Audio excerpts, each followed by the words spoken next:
कोल्हापूर जिल्हा हा पर्जन्यमानाचा जिल्हा म्हणून ओळखला जातो. मात्र या जिल्ह्यामध्ये देखील अद्याप दमदार पाऊस आहे तो या ठिकाणी बरसताना आपल्याला पाहायला मिळत नाही आणि म्हणूनच कोल्हापूर शहरासाठी जीवनदायिनी ठरणारे हे राधानगरी धरण आहे आणि या राधानगरी धरणाची पाण्याची पातळी आहे ते आपण इकडे बघू शकतो की कशा पद्धतीनं पाण्याची पातळी खालावलेली आहे.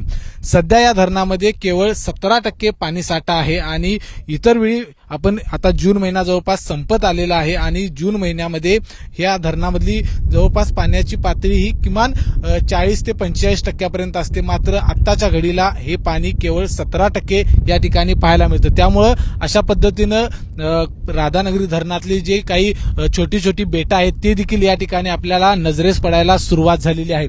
या ठिकाणी जर आपण बघितलं तर राधानगरी धरणाचा हा बांध आहे आणि यामध्ये देखील पाण्याची किती कमी पाणी झालेलं आहे हे यावरून आपल्याला आता लक्षात येतं की पावसानं किती ओढ दिलेली आहे.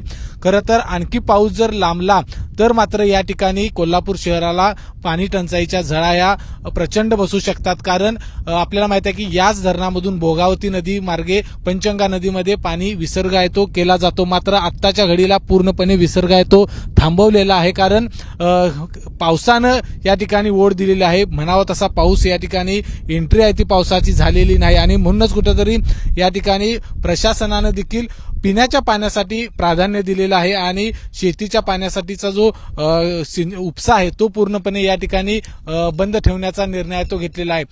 पुढच्या काही दिवसांमध्ये या ठिकाणी पाऊस पुन्हा एकदा दमदारपणे बरसेल अशा पद्धतीचा अंदाज आहे तो हवामान खात्यानं व्यक्त केलेला आहे.